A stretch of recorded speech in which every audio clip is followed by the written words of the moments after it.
Blind Citizens Australia proudly presents the An Eye to the Future Job Ready Workshop Series. Approaching Job Applications with Confidence. Hosted by Blind Citizens Australia. So we're just going to start with a welcome and an introduction. I acknowledge the traditional custodians of the various lands that we are all coming from today for this physically dispersed meeting.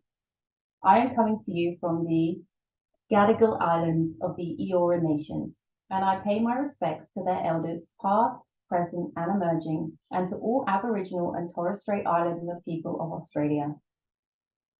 As we gather for this physically dispersed meeting, let's take a moment to reflect upon the meaning of place, and in doing so, recognise the various traditional lands on which we gather today. So my name is Claire, and I'm a project officer with Eye to the Future. And with us today, we have my colleague Maddie, who is also a project officer at Eye to the Future, and our guest speaker, Lorraine, who we will meet in a moment. And Eye to the Future is an initiative from Blind Citizen Australia, funded through the Department of Social Services, that recognises the career potential of people who are blind or vision impaired.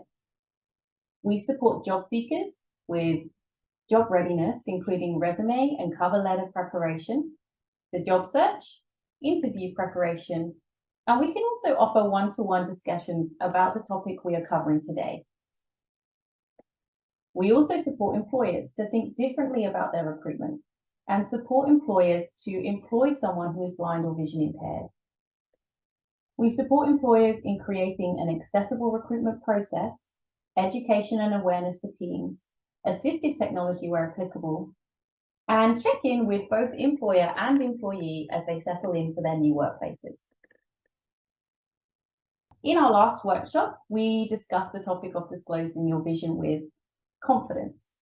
Today, we are going to discuss approaching job applications with confidence.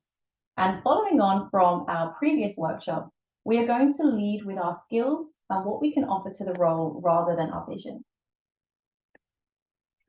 The general recommendation is not to disclose at this point, as it could lead to a form of bias before we have had an opportunity to create a positive impression with an employer. This is with the exception of the case where disclosure may be seen as a benefit or disability as a specific requirement of the role. Before we dive into applications, we introduce our guest speaker, Lorraine Orkney. Lorraine is a HR practitioner and recruiter with over 25 years of experience in the field. Lorraine is going to talk to us today about what makes an application successful for shortlisting from an employer's perspective. Thank you for joining us today, Lorraine. Please could you give us a brief overview of your work experience and then talk to us about what makes a successful application, so that resume and cover letter, from an employer's perspective. Over to you, Lorraine. Thank you for inviting me today, and it's really lovely to be given the opportunity to pass on any skills or experience or awareness that I can as a HR practitioner and a recruiter. To date, my experience in the field of HR and recruitment spans over almost 30 years. 25 years of that was in the oil and gas industry, where I used to work offshore and onshore, and predominantly manning up for big projects. Well, I left that industry and I went to the outback and I experienced a bit more what's out there in the world. And I came back to Melbourne after a couple of years, and I worked with a not-for-profit organisation in Melbourne called Macaulay Community Services for Women. And I did that for 5 years, where I was supporting women with barriers to help them to become financially independent. A lot of these barriers may include, lack of English, understanding, the Australian way, when applying for work, attaining skills. Bettina and I have worked collectively together in the past through this work, and that's how we do know each other quite well, and we understand how the other one works. And my previous position, I'm on a bit of a sabbatical, everyone, so don't ooh-ah me. So my last position was recruiting for an organisation which supported people coming out of the prison system. So I was recruiting case managers. So that's my not-for-profit organisation and community service experience in that sector of supporting people into employment once they're in employment, and supporting them through the process of onboarding, maintaining that role up to 6 months. And, you know, we did continue supporting. I still support women to this day. So I will be open to lots of questions. I'm very conversational. I'm not what you would consider a sterile HR practitioner. I like it as it comes at me and ask me whatever you like. So we're going to talk about applying for positions and the selection process, what an employer would be looking for, where you can look at yourselves in the sense of what can you bring to the table for an employer, getting through that selection process and the interview stage and onboarding. And sometimes these processes can take quite a few weeks, sometimes a couple of months. It does depend on the actual role that you are applying for, which we can talk about that later. So where do I begin? You've got your CVs in hand, I'm assuming. You've got it all put together. You know who you are. You know what you can bring to the table. You know that bringing yourself to an organisation is going to be an abundance of education and awareness for all of society. So I always praise people who have got the courage to take that leap of faith and take that next step into pursuing employment. So one of the things I look at as a recruiter is, the first thing is I look at is the cover letter and the CV. Okay, the first glimpse, because a recruiter may have hundreds of applications, so you want to be a standout. Now, to do that, it's about selling yourself and your skills, not disclosing what you can't bring to the table or what you think may be an inhibitor. That can be discussed later. So after you've got your CV, you've seen a job that you would really love to apply for, but there's a bit of, you know, oh, I'm not sure and all of that. My advice is to go for it. Have a look at the job, research the organisation, study their website, look at what it is their objectives are in what they tend to bring to the table, and where could you fit into that. And you'd be surprised what employers embrace. There's a lot of people that do apply for jobs, get the jobs and can't actually do it. So, you know, we are up against society, and it is a job seekers market too, an employers market. So there is plenty of work out there. But one of the things that stand out to me is how much someone has researched the organisation and the actual role. And that's by language that you use in your initial application, in your cover letter. And it could be you've noticed that their organisation values inclusion or values education, they're progressive thinkers, they have training opportunities, career succession planning. All of these kind of things are big pluses to look at. My suggestion would be is look at bigger organisations that can support people who may be blind or visually impaired. I'm not sure if we use that word. Look at the bigger organisations, like where you know that they will have a social inclusion policy, and I don't like to use that, but sometimes we have to tap into that to get where we need to be. And remember, there's a lot of employers out there who still need educating and being aware of what's out there and opportunities for all people. So ask me a question here if you like, or I can move on to, if hypothetically you were to be rejected for a role, how would you deal with that? Because rejection's not easy for anybody. You could apply for 100 jobs, you might get an answer back on 20, the rest you don't know where they're sitting. It's not the way a good recruiter or a good employer processes applications, but it does happen.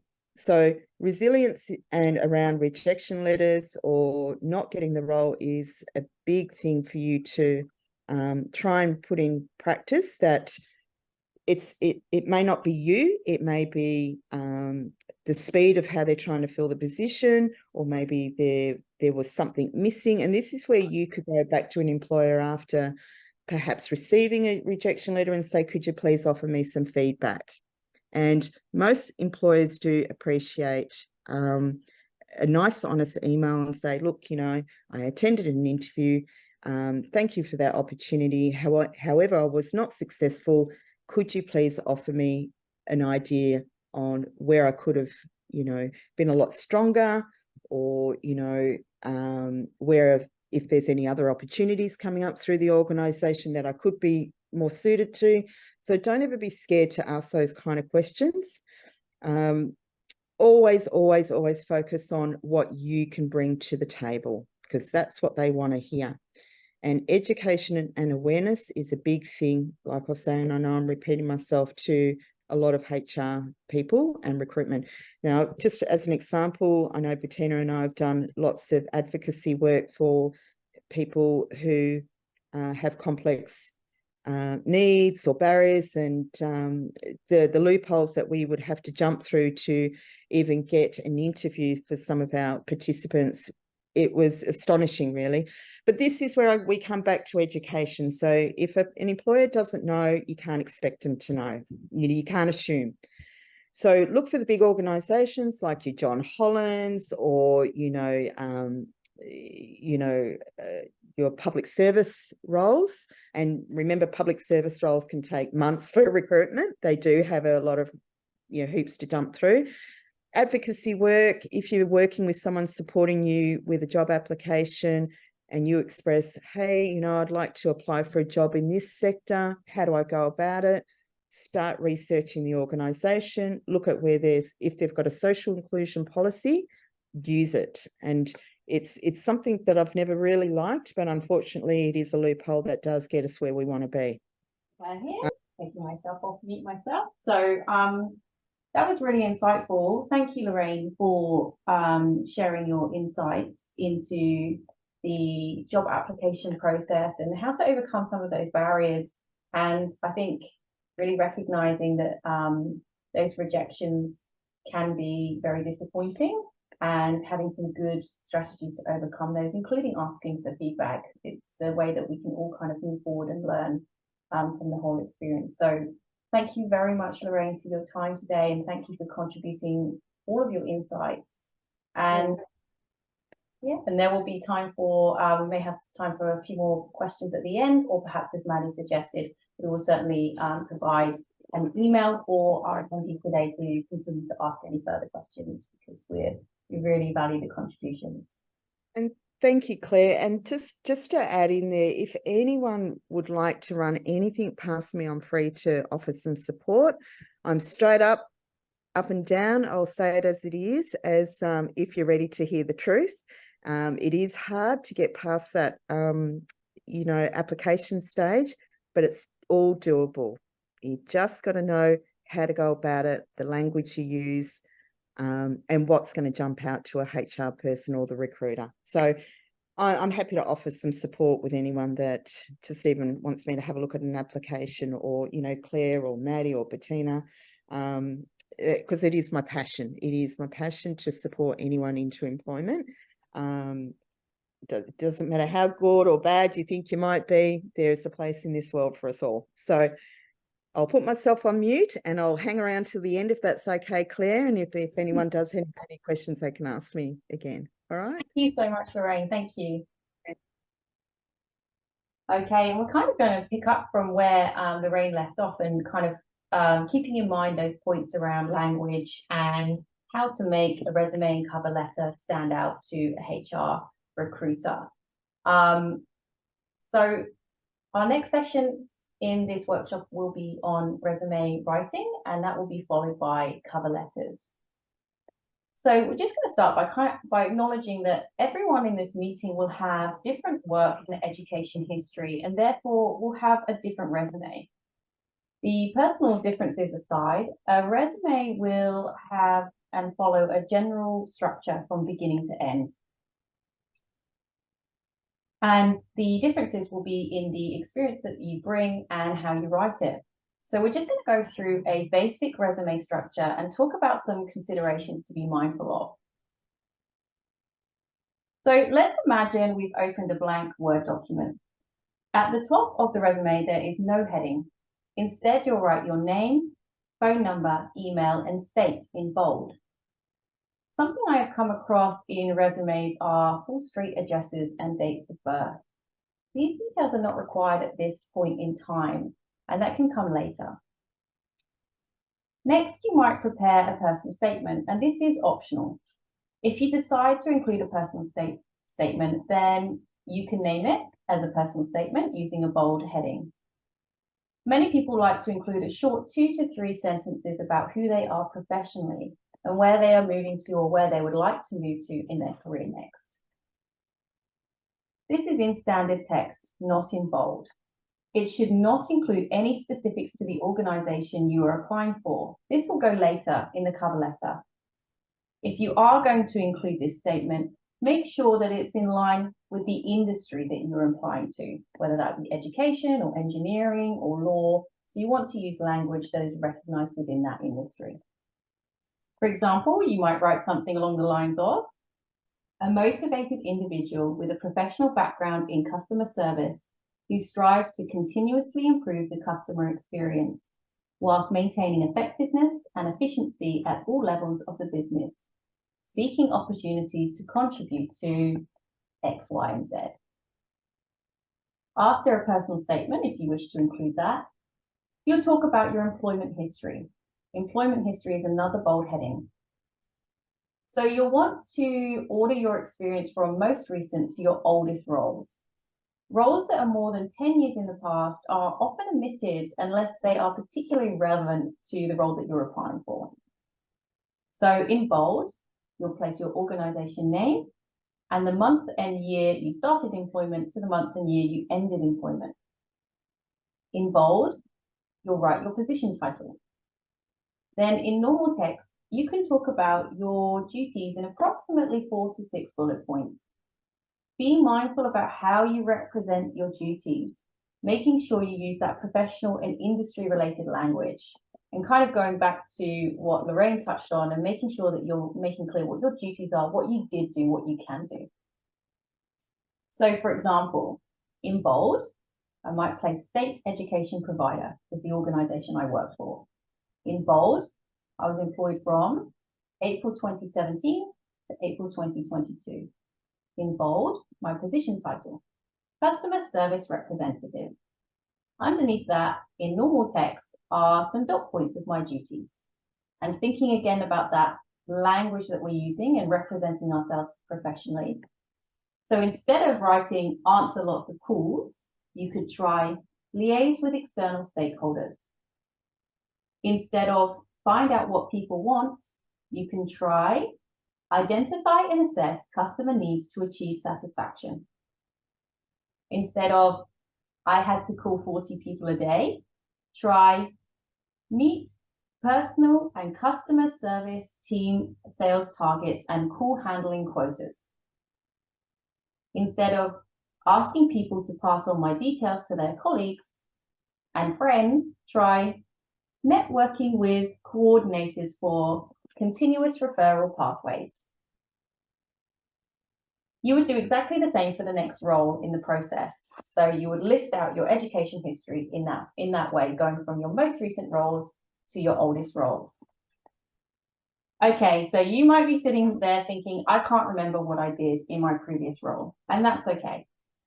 Set aside some time to think about and record what a typical day looked like in your previous role. So when you arrived in the workplace, what did you do? What were your first tasks in the morning?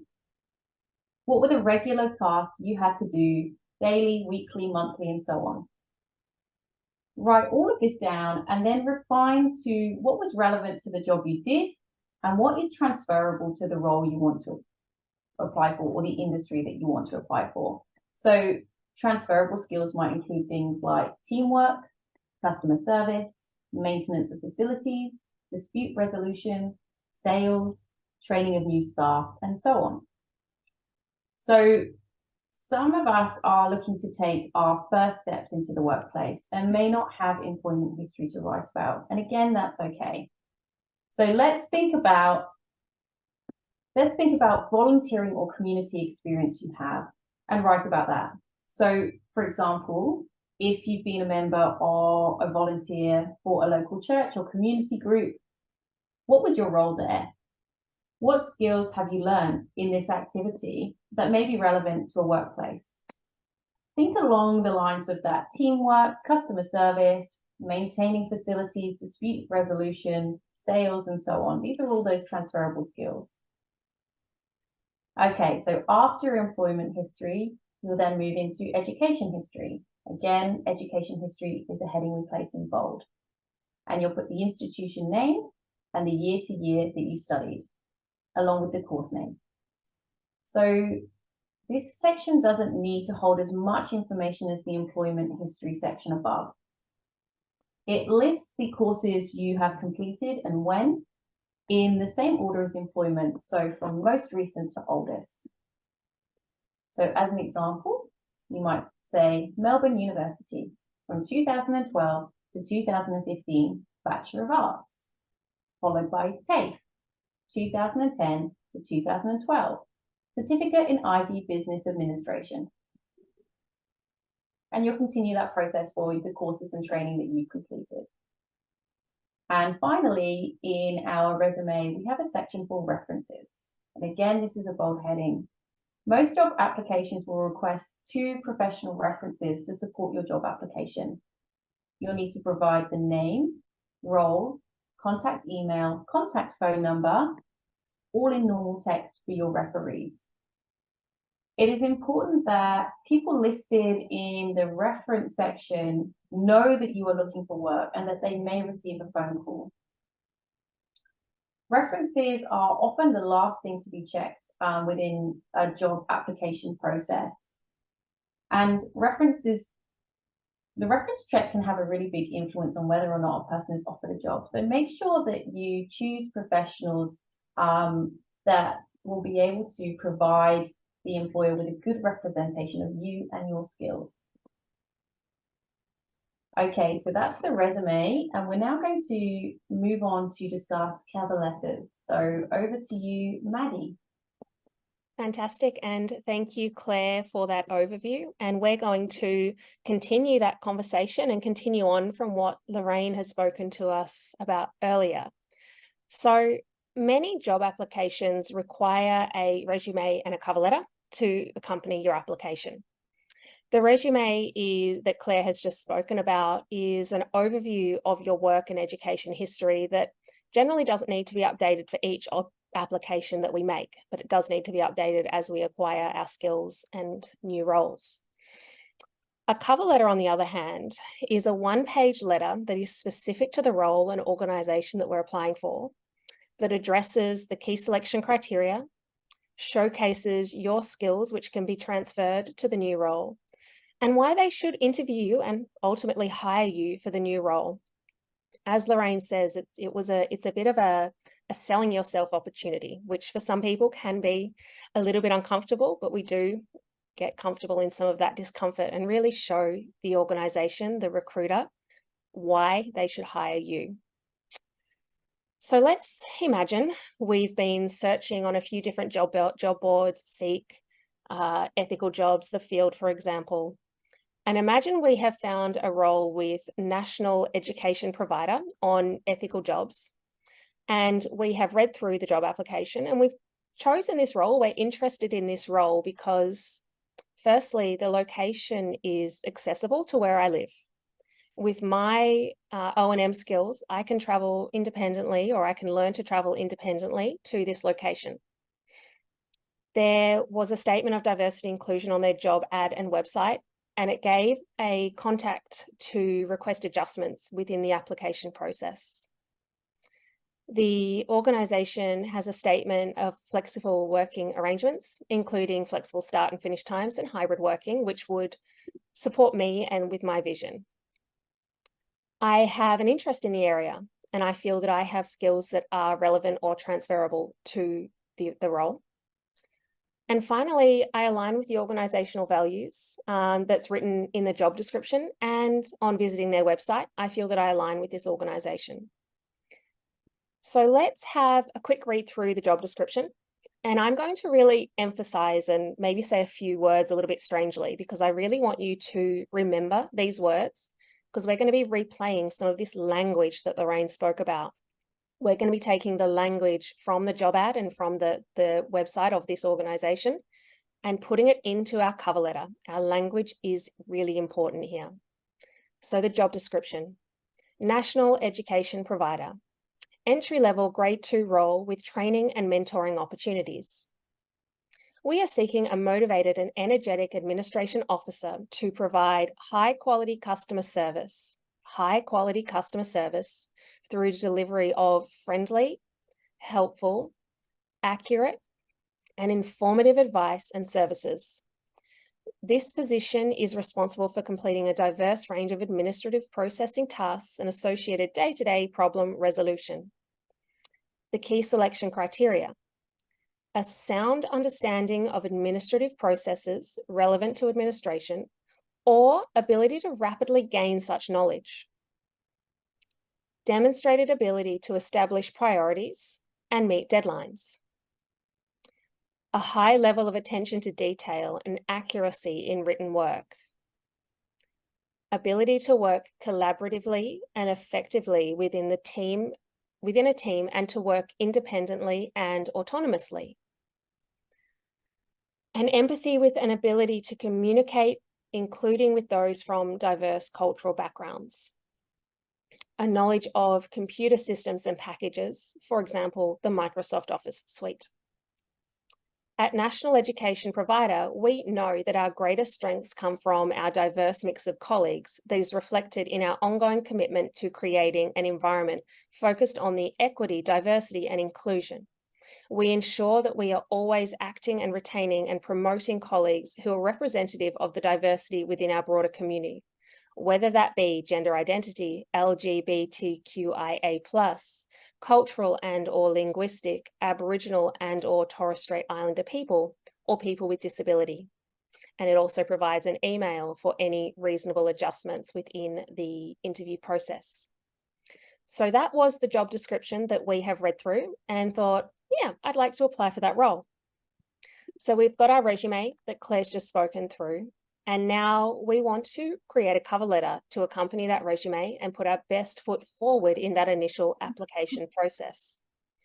So at the start of our cover letter in bold, we would have our name, email, mobile, and state potentially. Then in normal text on the next line, we would address this as a letter.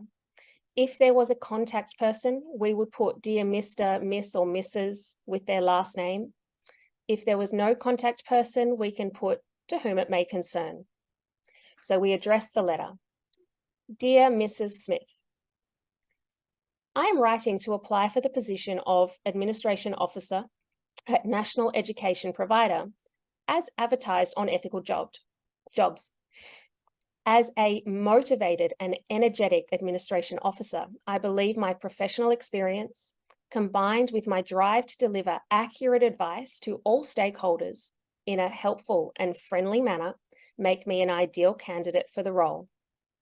So taking note within that first paragraph, we've played back some of the language from the job ad into our cover letter, but in our own words. Continuing with our cover letter. In my previous role with State Education Provider from 2017 to 2022, I provided administrative support to 2 business units, often managing and prioritizing multiple projects within a day, highlighting the multitasking skills. With a strong attention to detail and consistent, clear communication, both written and verbal, I successfully delivered requests within the desired timeframes.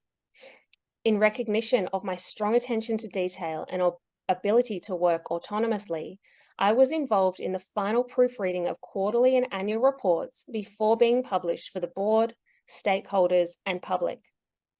Managing competing priorities of greeting customers, responding to general inquiries, scheduling meetings, and finalizing documents, this role refined my ability to take initiative and to work autonomously to meet deadlines. New paragraph.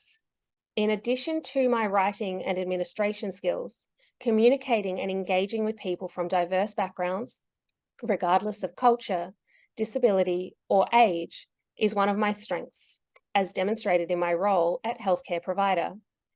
I am able to build positive working relationships with colleagues, clients, and stakeholders, receiving the staff award of Customer Care Champion for the attention and service I provided to every customer who entered the clinic.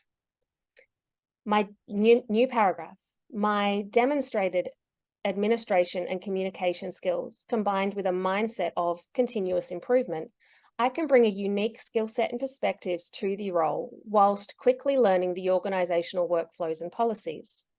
I have years of experience with computer systems and assistive technologies to support the role and customers who come into the service with access or technology requirements. I look forward to contributing to the ongoing success of National Education Provider and providing outstanding experience to all service users.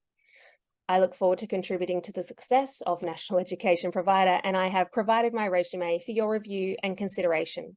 Kind regards, your name.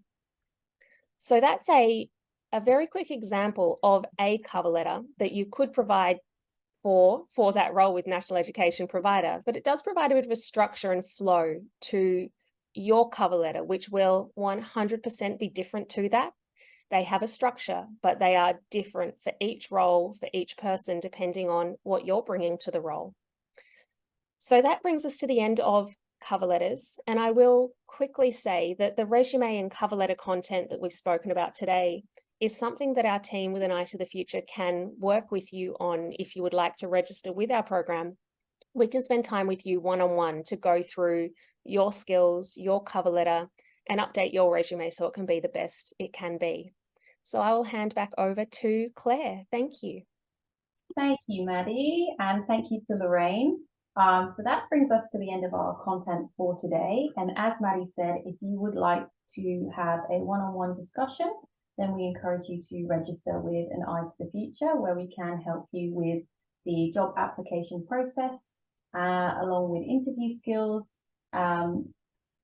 So we will be providing a link at the end of this session, as Maddie mentioned, or we encourage you to reach out to us by our email, which is bca@bca.org.au, or to call us on 1-800-033-660.